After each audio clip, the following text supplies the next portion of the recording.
All right, I'm going to try it again. Hey, how you doing? Martin Lopez from the Curiosity Theory, and I wanted to share with you a one of the images that I have. One of the things called the skill for connection. That's really what the Curiosity Theory is all about. Really is about connecting. It's about having a skill that you can use to connect with other people when it's important. Now the thing is that mostly you're connecting. You're always connecting, aren't you? So let me see if I can get this bigger. If I can get me bigger, and not should do a screen share just yet. If I can only do the camera, okay. So when we talk about relationships and stuff, we mostly have connections that are automatic, that are simple connections with the same connection. We're just connecting with people very, very easily, and we don't really have to worry about it. But there are those times that we're going to struggle, that we're going to have a tough time communicating what we want to communicate and listening and hearing what people are saying and what they're communicating. And so typically what I like to do is I share as I just talk about it. But what I want to do this time is I actually want to share something called the skill for connection. So I'm gonna share that. Let me see. So this is what we call the skill for connection in the Curiosity Theory, and what it is the way that we get triggered, the way that we find ourselves in conflict, which is on the left side, which is a three-step approach to communication, which is like you get triggered, like something happens, you get triggered, and then you react. So it's like, you see the guy with all the the electricity on top. You get triggered, something happened, and what usually happens when you get triggered? Well, you react. So you see an explosion right there, boom, and you're not really thinking about what you're saying. The stuff just comes out of your mouth. Stuff that you don't want that come out of your mouth, just boom, just comes out of your mouth, and you say things that you probably wish that you didn't say. You probably regret some of the stuff that you say. So that's how that works. So that's the skill for connection. And then later, what happens is you then regret. What you did, and that's the third step. So you get triggered, you react, and then you regret, and then you go, God, you know what? Next time I'm just gonna remember. I'm going to remember that I shouldn't mouth off like that, or I shouldn't go off like that. I'm going to remember that. But then next time it happens, and guess what? Boom, trigger, react. Oh, doggone it, man. Ugh, I did it again. I kept doing that in my life, and until one day when I did it, and then I had to figure out how to deal with it. So I got in a fight, an argument, and I was trying to figure out how to get out of this argument, how to get out of this fight. So I went down to the beach. It was literally like right now at this time. It's like, what is it right now? 4:44 p.m. on a Friday afternoon. So the beach is pretty much right there, and right there is the bay and the beach. So, I got in the car and I just started to drive down to the beach. And on my way driving down to the beach, I was thinking, why are we fighting? Why are we fighting? It's Friday afternoon. We should be able to have a good time. But what happened is I got triggered and I reacted. And I was regretting what I was doing, but I didn't know how to change it. I did not know how to change it. So I got down to the beach and I was trying to think, why are we fighting? Why are we fighting? Why are we fighting? And then a memory came and showed up actually, three memories showed up, but the first memory was something that happened when I was in fifth grade. And I got in a fight with two guys. I didn't get in a fight. Actually, I was trying to break up a fight when I was I say fifth grade. Oh my God, I'm all over the place today. So I was in eighth grade, and I had two friends, and one was named Mark and one was named John. And they got in a fight. I walked in to the cafeteria and they were fighting, and I went to break them up, broke them up like this. I threw Mark to the floor because he was smaller, and then John, I had his shirt in my grip, and so as I was pulling him away, I ripped his shirt. Now John was a lot bigger than me, so then John was getting back. He was gonna pound me, right? So he reached back and he was just about to clock me, and like everything moved super slow. So as I was getting ready to take a blow, I also reacted immediately. So all right, it's gonna be on. So let me get ready to, maybe I can hit him or bite him or kick him or something. I don't know. And then the thought that I had in my head just came out of my mouth, and I said, John, why are we fighting? And then John just looked at me like a dog and head turned sideways, and he goes, I don't know. And he walked off. And on that day on the beach, I saw that. I saw what happened, and I realized it was curiosity. I realized that curiosity is a disconnector of conflict. So and the reason why is because if we think about our brain, this when we're getting in conflict, when we're fighting, when we're arguing, this part of our brain, this back part of our brain here, which is called the reptilian brain, that's what's being engaged. You're engaging the reptilian brain. And so what your only thing you can do is what they call fight, flight, or freeze. So let me show you, see if I can get over here and share my screen over here and show you this little thing over here. And let me see if I can open it up this way. Let me see if it opens up. I can't tell if it's opened up. Ugh, frustrating. Okay, so let me go back to the other thing. So let me see if I can make this a little bigger.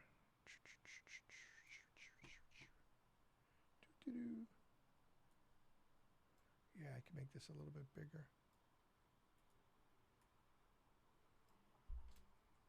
So this is called this is called the regressive cycle, and this is the progressive cycle, right? So the regressive cycle in the curiosity theory happens when we are in what they call a reptilian mode. So when we're in a reptilian mode, our only options are what they call fight, flight, or freeze. So when you're in fight, flight, or freeze, what's present is a lack of respect and a lack of safety.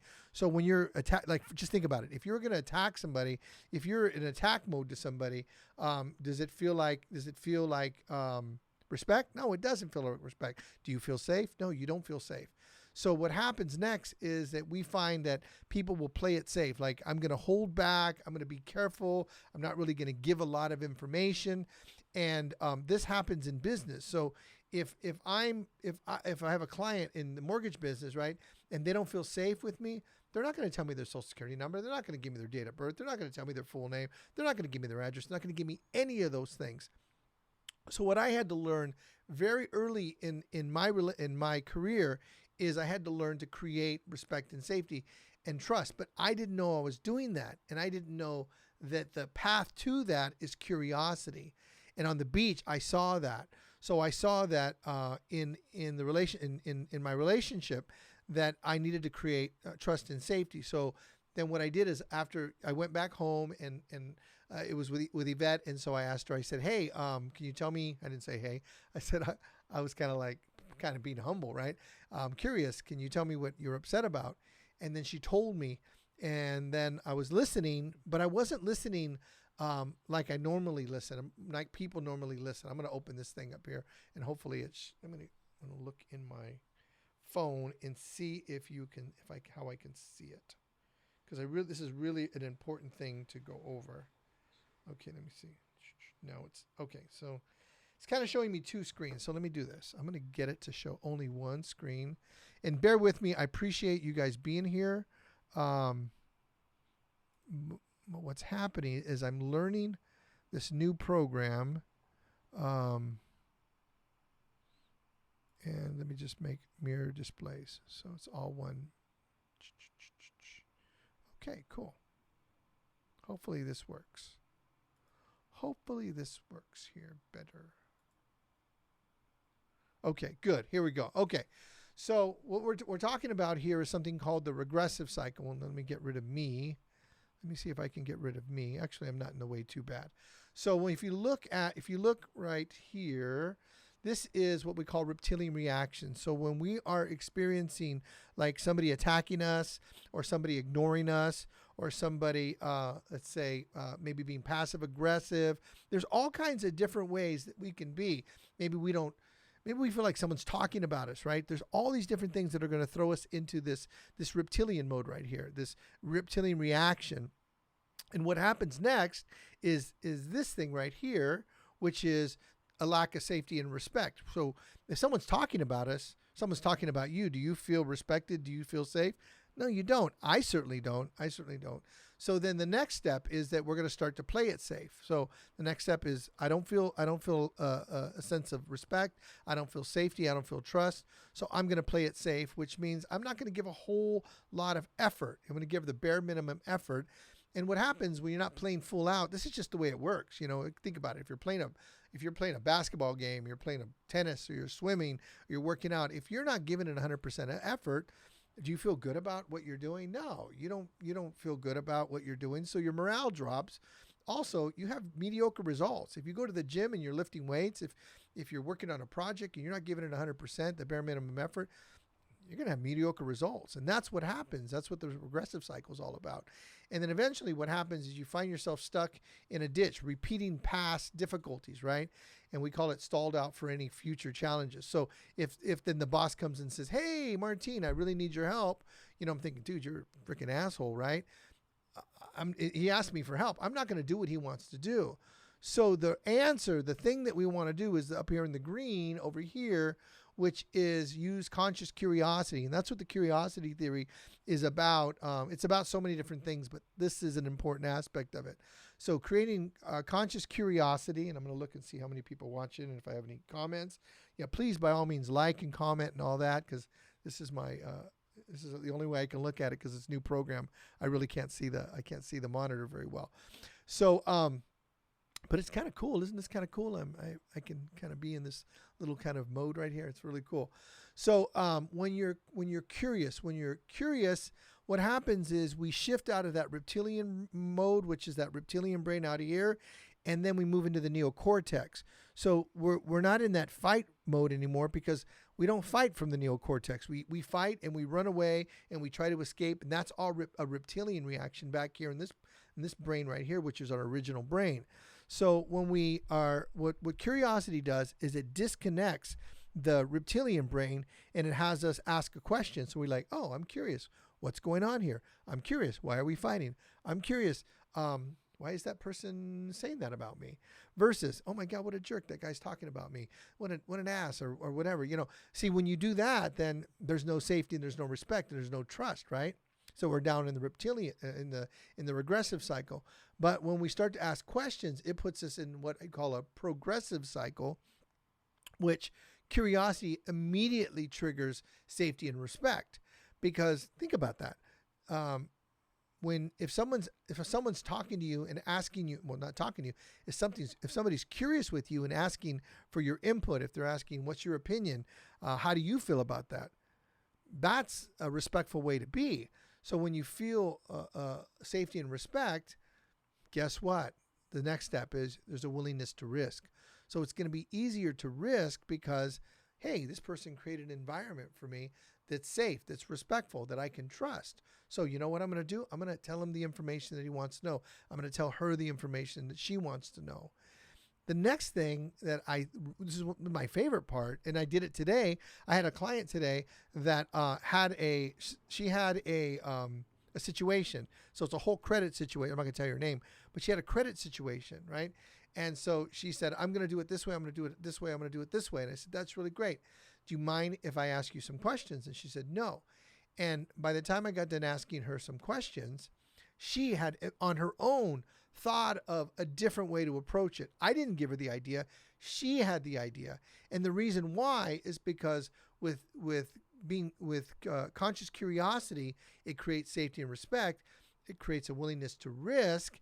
And then she started to be innovative. She started to be creative. Well, what about this? What about that? What about this? And came up with this really cool solution, right? I didn't tell her what the solution was. She came up with it, right? And so now what we're going to be able to do, she's got 2 or 3 things to do. Now we're going to have that exceptional result, which is getting her a loan, closing the loan, and then we're going to celebrate because it's exciting to get her new loan, saving her payments, dropping her payments. It's going to save her money every month, right? Cool. And that's how curiosity works. And it works in so many different other areas, right? Think about it. Think about how it would work and just say at your office, where if you're experiencing a reptilian mode and mediocre results, bare minimum effort, need to play it safe. If you're experiencing that and then you want to shift it around, then what there's to do is to be curious with the people that are at your work, curious with the people that maybe you don't even like. So how do you be curious with people you don't like? Well, we got to do that all the time.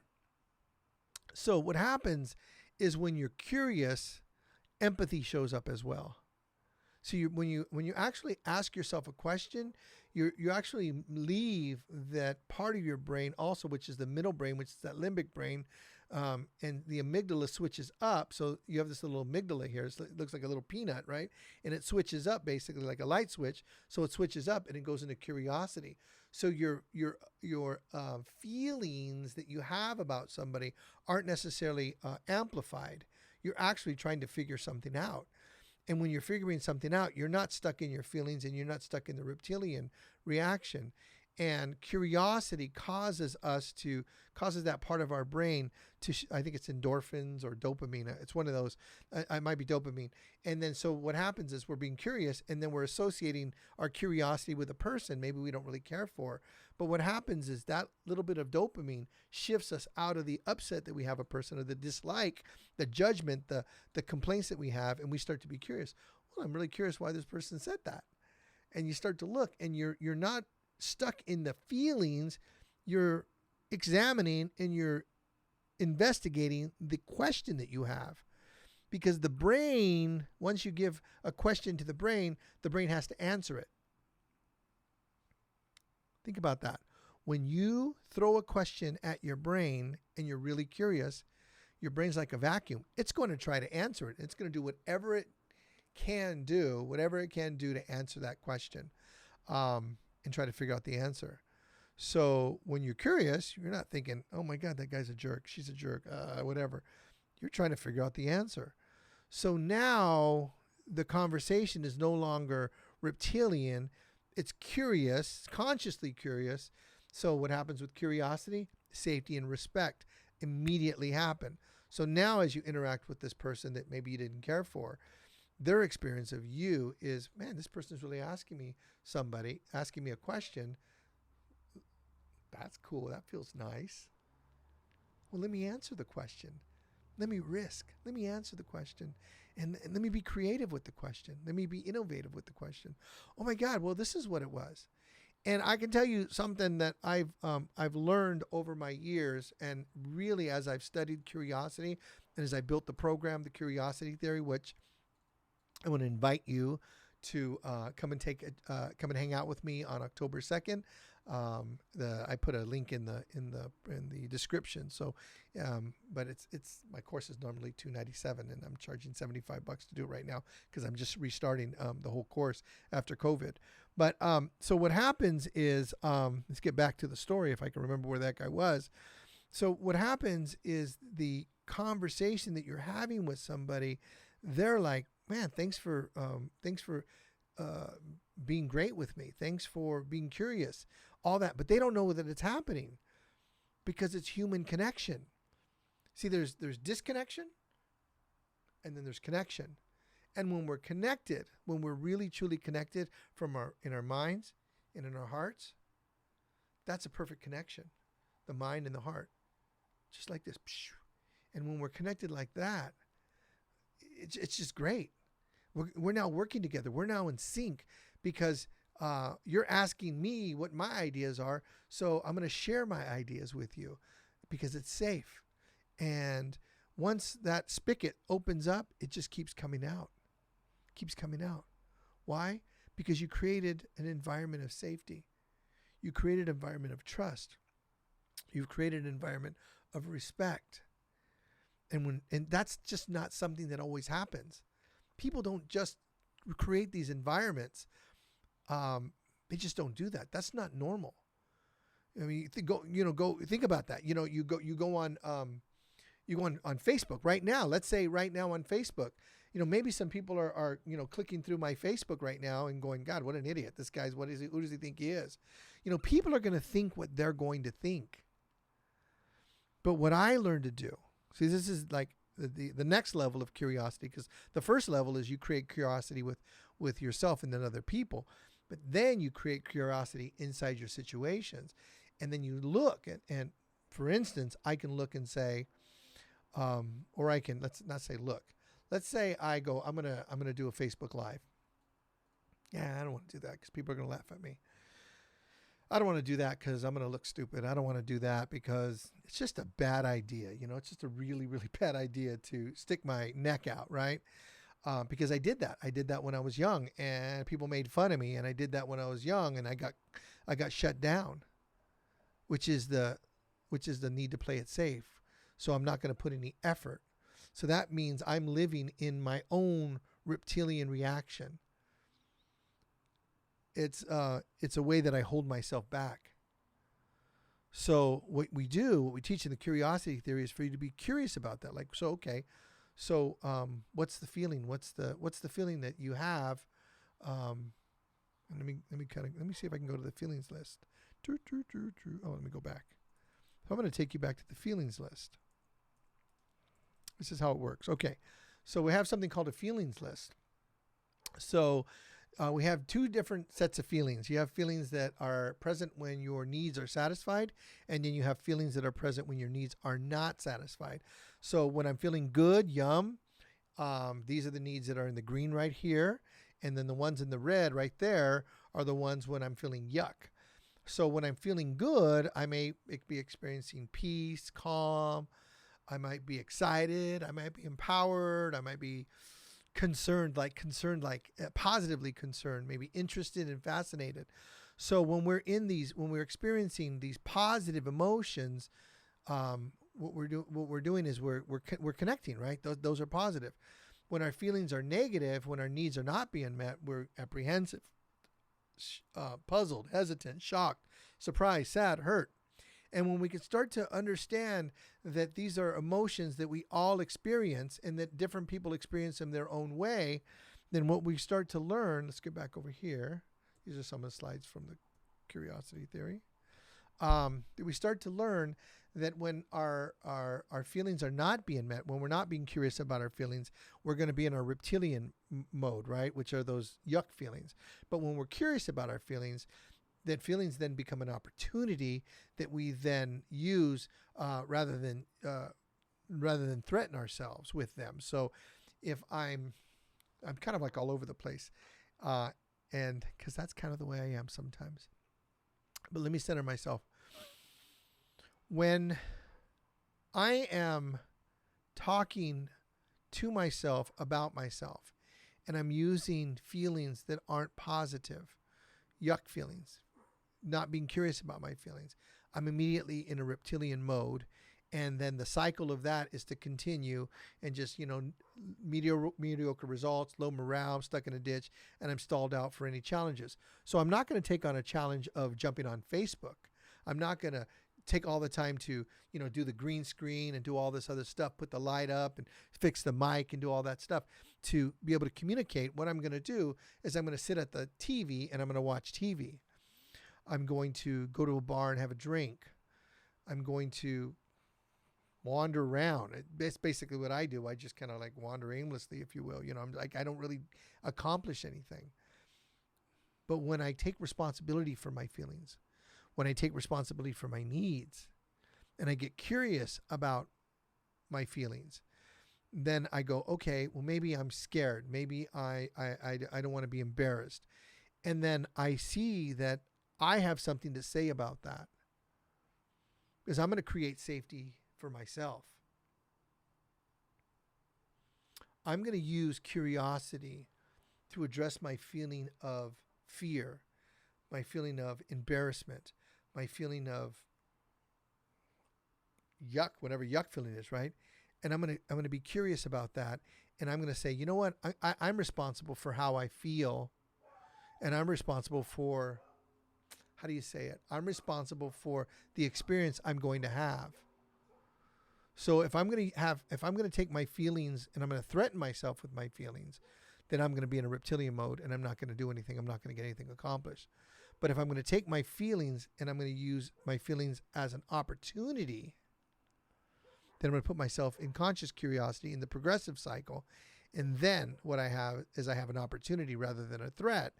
And so I get respect and safety immediately. I'm creating my own respect and safety. Wow, I feel like I'm creating it, creating safety and respect for myself. I'm going to give it a shot. I'm willing to risk. I'm going to give it a shot.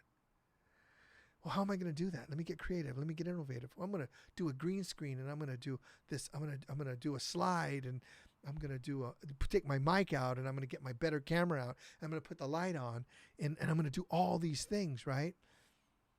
And guess what? The possibility of having an exceptional result is right there. See, because if I didn't do this right now, if I wasn't doing what I was doing right now, there's no possibility of an exceptional result. The result comes out of me creating safety and respect for myself, then going in, then being willing to risk, and then being creative and innovative, like being here right now. And then possibly there'll be some exceptional results, which for me are that you register for my class and I see you on October 2nd. And then we spend some time together and we can work on having an amazing life together, having an amazing life that we are responsible for, that we are going to, what is it you do? That we are going to hold on to, we're going to take hold of, and that we're going to take the opportunities that life has versus cower down from the threats that they're out there. And they're out there. There's threats that are out there. There are people that are going to make fun of you. There are people that are going to laugh at you. There are people that are going to point at you and judge and opine about you. That's going to happen. I met today with a friend of mine. His name is Stan. I'm going to say his name. He's a client of mine. He was one of my first clients when I got my real estate license when I was 19 years old. Sold him a house out in Spring Valley. Then I sold him a house. Then I sold that. Then we sold that house. Then sold him a house in Bonita. Then he bought another house in Eastlake. I did a lot of transactions with Stan. And right now I'm helping him. He's refinancing one of his other houses. And he said to me today that I watch your lives and they help me. And that's why I'm here. See, I'm working on this stuff myself. I'm working on being consciously curious. I'm working on not being so reactive. I'm working on looking at my feelings and recognizing my feelings as an opportunity rather than a threat. I'm doing that day in and day out. I'm always doing that. And I fall short sometimes. So I'm going to do that on my own. Without teaching anybody, I'm going to do that. And I'm making progress. I'm doing much better than I was doing before. And my results are exceptional. And the results that I want to have, the ones that I want to celebrate, because with exceptional results, you have what they call celebration. The results I want to have and the thing I want to celebrate is that people come to the curiosity theory and that they learn. And then I can create ongoing growth and development, not only for myself, but for other people. And if we can do that together, if you can do that for yourself, then you're going to find yourself in what we call positive forward momentum, because you're going to put yourself in a mode in a progressive cycle. And as you move forward, you're going to want more yum feelings. You're going to want to risk more. You're going to want to be creative and innovative more. And you're going to want to celebrate these exceptional results that you have. And then that just keeps going over and over and over and over. And you just keep building and building and building. So what you do is you find yourself in positive momentum, not only in your business, not only in your personal life, not only in your social life, everywhere, right? Your spiritual life, your romantic life. And that's why we're here, isn't it? Isn't that why we're here on the planet? Isn't that why we're here as human beings? I talk to my friends that are Christians, and I have one that's been sharing with me quite a bit for quite some time, and he shares with me the Bible, and he shares with me Jesus, and he shares all this stuff, and I love all that, and I think it's really great, and that's what keeps him going. That's where he finds his ongoing growth and development, is in sharing, is in helping other people see what he sees and shares that gospel. And I have people that are friends that are Jewish, gay, everything, LBG, all that stuff, right? Cross-dressers, all that stuff. I have amazing, interesting friends, right? And what I notice about the people that I hang out with is they're committed to their growth. They're committed to living their life at a level higher and higher and higher and higher every day. And even if it's only 1%, they're still committed to it. They're still committed to it, because 1% every single day is an exponential growth, right? So it's not, it doesn't double. It doesn't double in 100 days. It's exponential.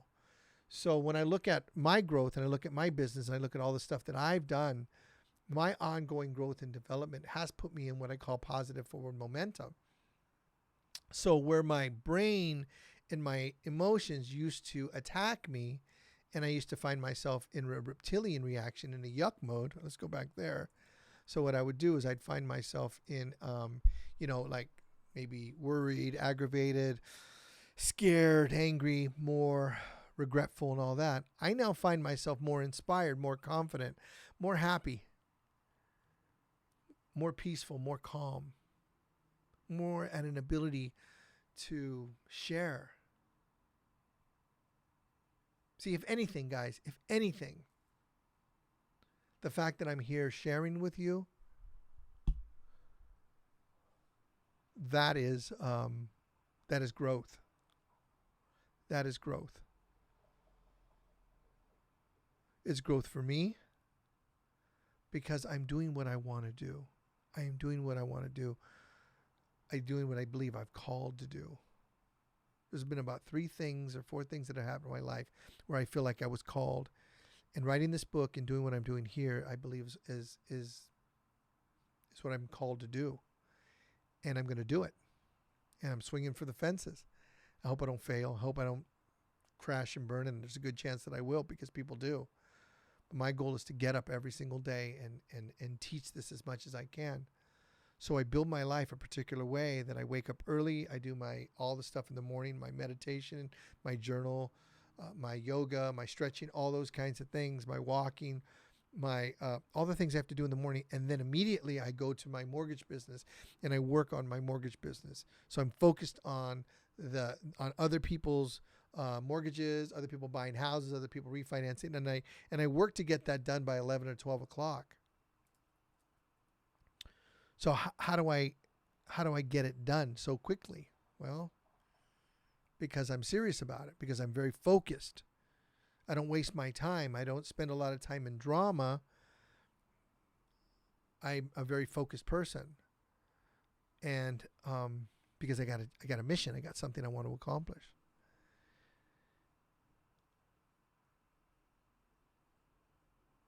I'm just going to keep talking. But the point is that I am talking. That's the point. The point is that I am talking and I am sharing versus hiding out, versus sitting on the couch right there watching TV, watching Netflix. So I'm going to do that in a little while, but I'm going to do that as, let me show you this. Let's go here. As celebration. As a celebration, because doing a video for me is an exceptional result. It's not a common result. People don't just get on Friday afternoon at 4:45 and jump on and talk for a half hour on Facebook with actually trying to make a point, not sharing what you're eating for lunch or dinner or something like that. Like, this is about educating. This is about giving back. This is about taking a chance and saying, look, I have an idea. It's called the Regressive Cycle and the Progressive Cycle. I have an idea. And the idea is, if you're willing to recognize feelings as an opportunity rather than a threat, if you're willing to look at your feelings and say, these feelings I have are an opportunity. Even when they're yuck feelings, even when these feelings are like, oh my God, I'm scared, or I'm upset, or I'm annoyed. If we're willing to look at those feelings as an opportunity rather than a threat, the sky's the limit. The sky's the limit. If you can look at fear, if you can look at upset, you can look at anger, if you can look at frustration as an opportunity rather than a threat, that's a great way to look at it. Because normally the way that we look at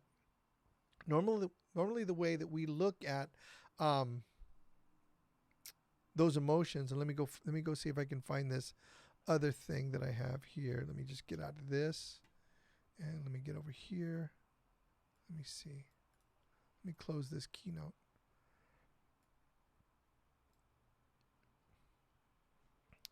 Normally what we do is we experience our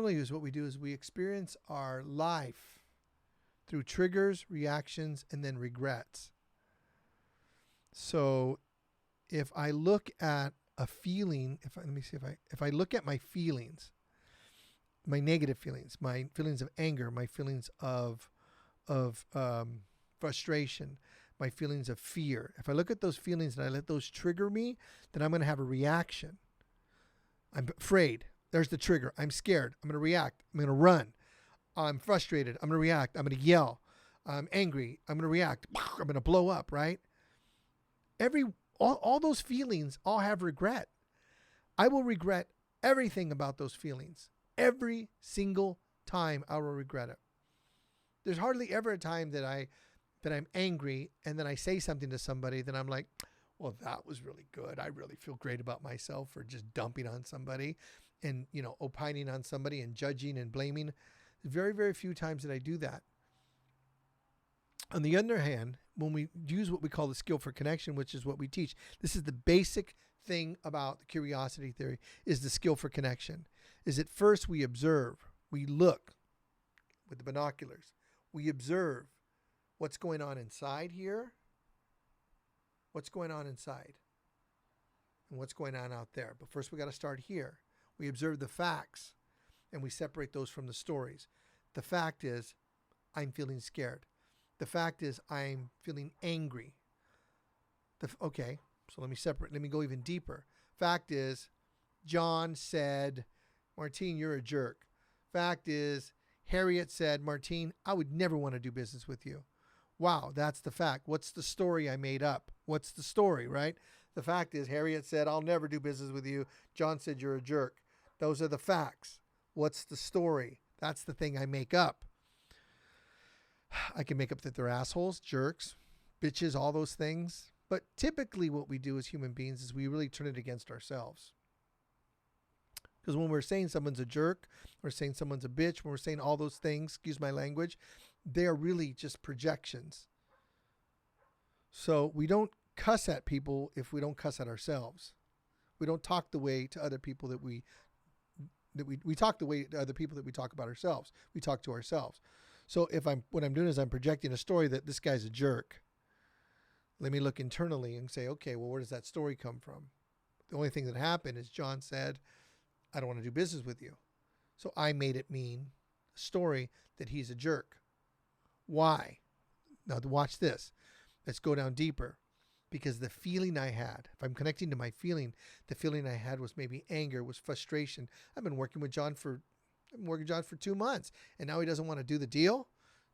I've been coaching these guys for 6 months, and they can't kick the ball into the goal or score a touchdown. My feelings are frustration. Why? If I go the next level deeper, right? If I connect with my need, because my personal need is to close more deals. My personal need is to make more money, right? So my action is to try to close the deal. Are you with me? That's my action. When we use the curiosity theory, when we use the skill for connection, it slows us down because curiosity slows us down. Curiosity takes us out of the reptilian mode, remember, and puts us in our neocortex where we can actually ask questions.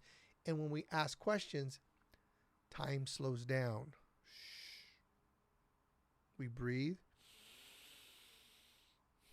and we think. What am I observing here? I'm observing John saying no. What's the story I'm making up? I don't need to make up a story. John just said no. My need to close a deal is not going to get met. But you know what? Let me reframe it. I had a great opportunity to connect with John and help him. And he's going to be okay and I'm going to be okay. So the action is, John, I really appreciate you taking the time with me to let me share with you about possible loan scenarios. And it seems like what you said is you're not going to run a refinance right now because you want to stick where you're at. thanks for. I want to thank you for giving me the opportunity to share with you what I do and some ideas, and I support you in what you're doing. Now, when I go down to the blue part, when I'm reviewing, I look back at myself and I go, that's the kind of person I want to be. I want to be the kind of person that thinks about other people. So then people go, well, what about me? Well, what about me? What about me happens also. So the what about me part in this curiosity theory is I observe that there are things I want for myself and stories I make up. And I can make up a story. If I can make up a negative story, I can make up a positive story. And the positive story I make up is it's all going to work out. My business is all going to work out. I'm going to talk to enough people. Enough people are going to say yes. Enough people are going to do business with me. And when people don't want to do business with me, it doesn't mean I'm a schmuck. It doesn't mean I'm terrible at what I do. It doesn't mean that they're jerks. Matter of fact, it doesn't mean anything. It doesn't mean anything. The fact is that we talked and they made a different choice. And I feel good. I'm going to connect to the feeling that I have about being the kind of person that could work with somebody and help them make a choice. And my need that I'm going to connect to is the need of being somebody that's supportive.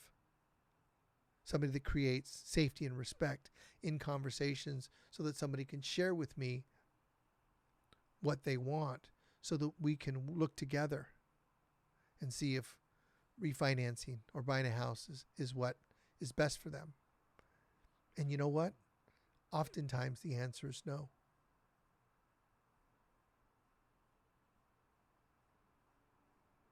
But what I find is that I have deeper conversations and my conversations are more connected.